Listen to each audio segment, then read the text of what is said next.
Bonjour à toutes et à tous, je suis ravie et enchantée d'être avec vous aujourd'hui mes amis. On va préparer une recette marocaine, c'est pastilla. Les ingrédients pour la recette.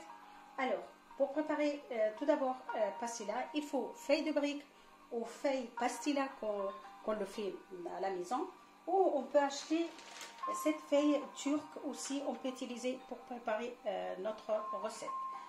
Donc, alors pour 6 personnes, j'ai pris 400 g de blanc de poulet et je l'ai mixé. Les oignons aussi, j'ai pris une et je l'ai mixé. Un cube de légumes, les œufs, j'ai pris 4. Vermicelle, et vous le trouvez cette vermicelle dans les magasins chinois ou dans les grandes surfaces aussi. De l'huile d'olive, l'équivalent de 200 g fromage râpé, de la chapelure, l'équivalent de 2 cuillères, un morceau de fromage carré, persil, de l'ail, muscade, curcuma, gingembre, cannelle et poivre noir, graines de sésame, pistache juste pour décorer, c'est pas une obligation, et cannelle, sucre aussi pour décorer si vous souhaitez qu'elle soit sucrée. Moi je mets pas de sucre dans la recette, dans la farce, mais c'est qui souhaite, il peut mettre du sucre dans la farce, et des amandes aussi mixées.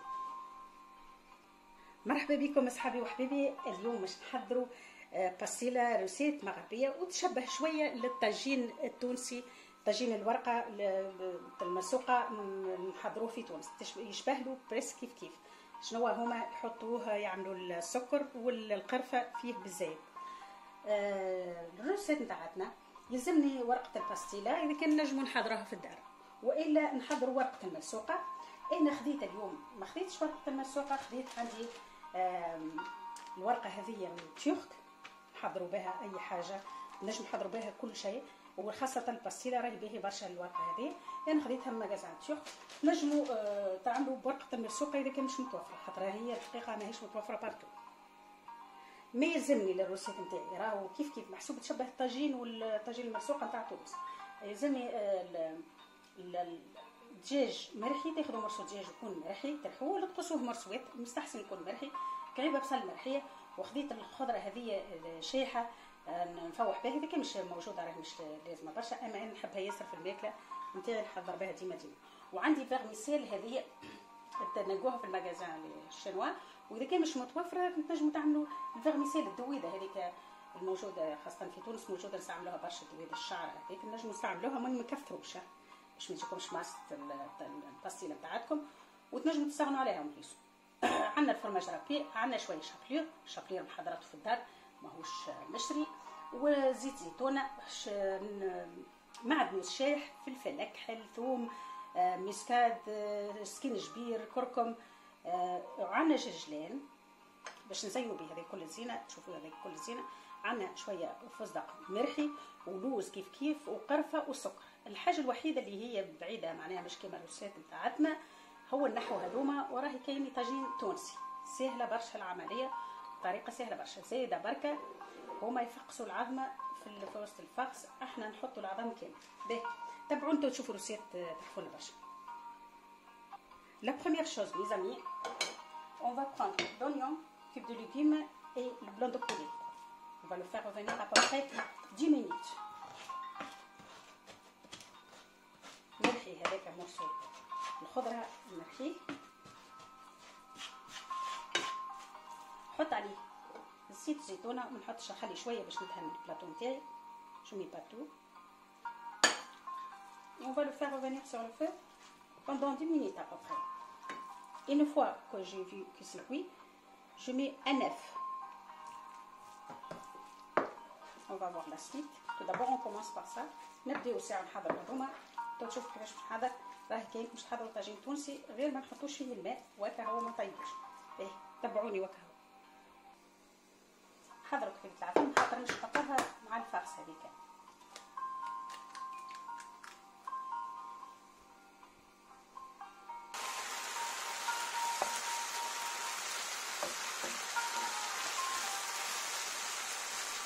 Voilà, après 10 minutes, j'ajoute l'œuf, un seul.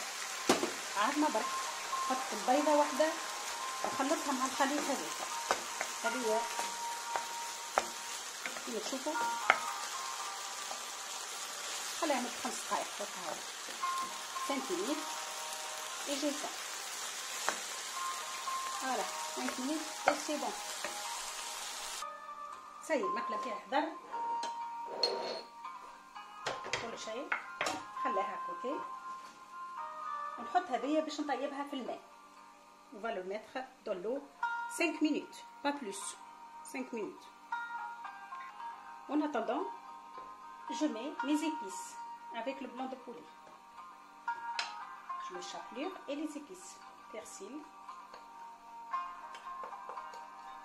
خليهم باش يتفاعلوا مع بعضهم. لطونك انا سخنت الماء باش نسمط هذاك الشعر هذاك نتاع باش نحطوها باش نزيدوها في الحشو تاعي.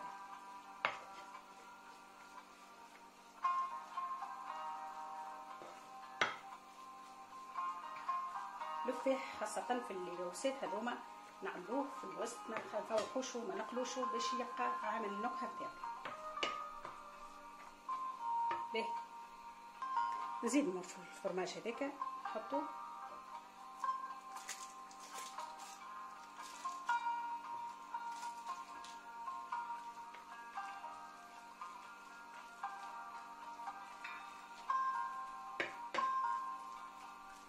نحط شويه جلجلان في الرسيب نتاعي، شويه ما كثرش.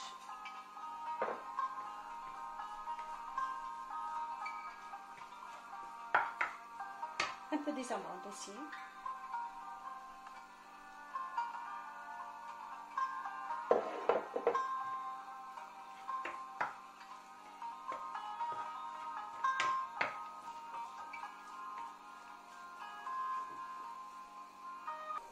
كيما تشوفوا الماء نتاعي غلى، نحط فيه ابين، نحط الشعريه هذيك نحطها في الماء شويه 5 minutes et basta.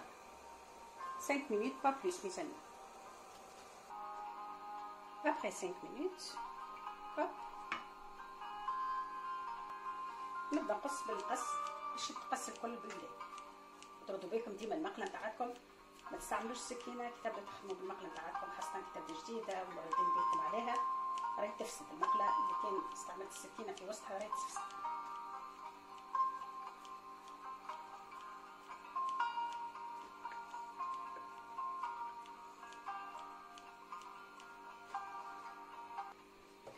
خلطوا الكل مع بعض وتوا نزيد عاد الفرماج نتاعي والبيض.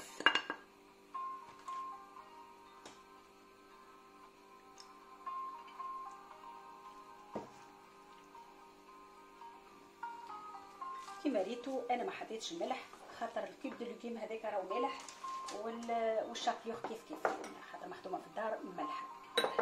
اذا كان تخدموا معناتها الروسات نتاعكم تحضروها تحطوا الملح. اذا كان ما عندكمش كيب دو لوغيم هذاك ولا الشابيور مش ملح باهي نحطوا هذه الكل على شيره ونحضر البلاطو نتاعي باش نحضر فيه. جو بريبار مون بلاطو اي مانتنون جو برون ما فاي نقص الورقه هذيك باش ما نمسخش هذا الطابع نتاعي. ما نبقاش نحطو هذيك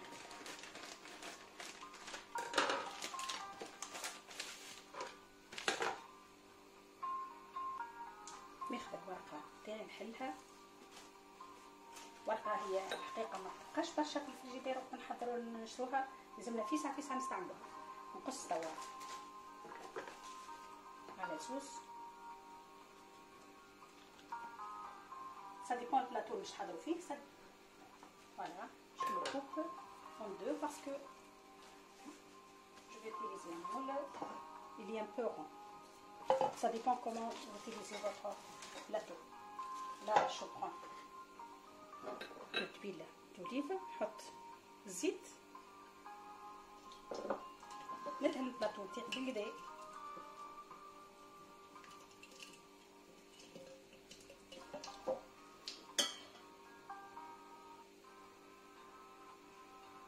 تدهنوا بالكدا البلاطو تاعكم باش ما تلصقكمش. في كل الحالات هي الحقيقه ما تلصقش، مي ديما ناخذ حذرنا. ناخذ الجلجلان، جو برون لي غران دي سيزام باش بعد كي نقلبوها تجيكم مزيانه.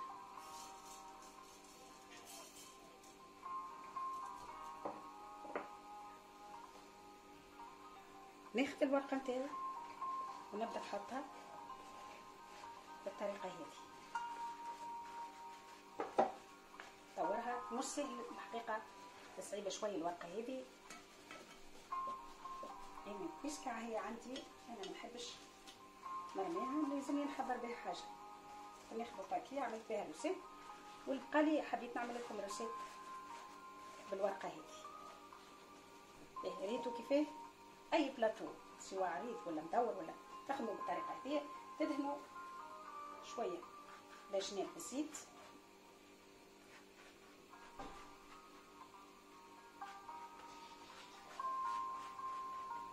ونحطوا توا الخليط نتاعنا بشويه بشويه. نحطوا الخليط شوفوا بتي بتي جو فوالا.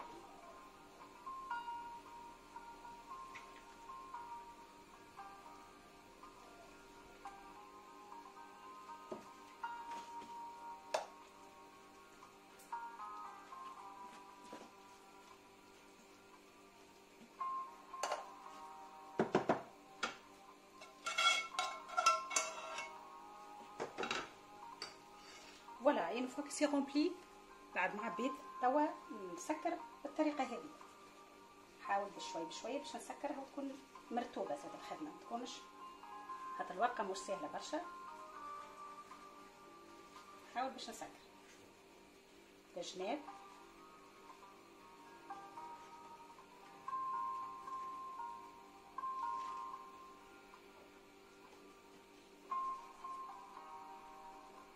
الورقه هذه تجيكم تتقرمش. الروسيت تحفونه برشا خير برشا من ورقه المسوقه، صعيبه في الخدمه وما بنينه برشا.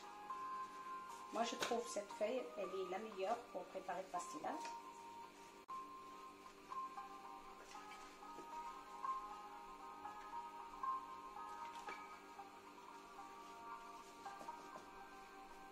ناخذ توا الجون دœuf. Je prends le jaune d'œuf avec un peu d'huile d'olive.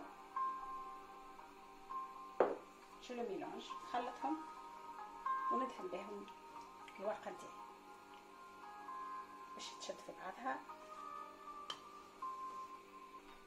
j'allume mon four à 180 et on va le laisser au four 20 minutes à peu près.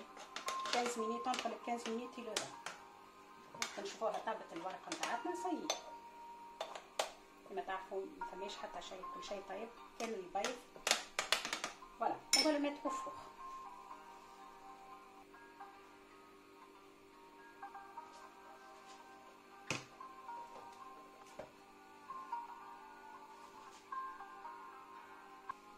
كيما تشوفوا الباستيلا بتاعتنا حضرت.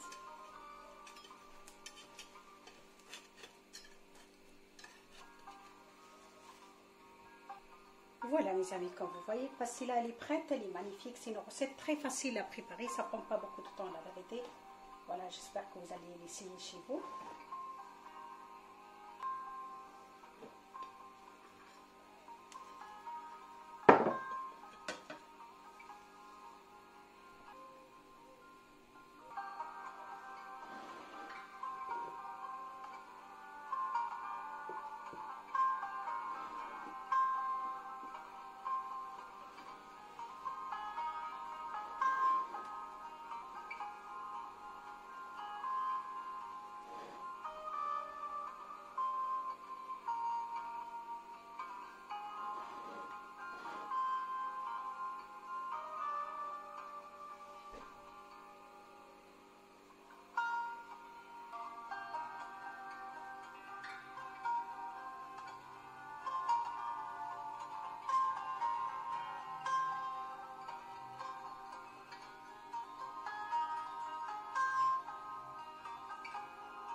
كيما تشوفوا صحابي وحبيبي الروسيت نتاعتنا حضرت سايي. تحفونا برشا الروسيت. الورقه هذه راهي تجيكم تتقرمش، ما تجيكمش مرتوبه في الصحن كوم يلفو كيما ورقه الملسوقه، وما راهي تجيكم بنينه هكذاكم تجيكم بنينه بالورقه هذه. الزينه معناتها تحبوا تزينوا بالطريقه اللي تحبوا عليها نتوما. انا الحقيقه ما حبيتش نحط ياسر سكر، هما يحطوا اكثر سكر فيها. راهي الروسيت هذه كيما الطاجين التونسي نتاعنا، روسيت سهله برشا ما طلبش الحقيقه برشا وقت باش نحضروها، وخاصة في رمضان نوعوا شوية فيها كل شيء. معناتها حضروا الروسيت هذه في رمضان معناتها مع الشربة عشاء تحفون برشا. وما يتكلفش بكل كما تشوفوا فيه البيض، فيه كل شيء، معناها امبيكابل. ان شاء الله تجربوها في دياركم، وان شاء الله تعجبكم الروسيت، وما تنسيوش تحطوا جيم اذا كان عجبتكم لي روسيت ولي زيتين نتاعي.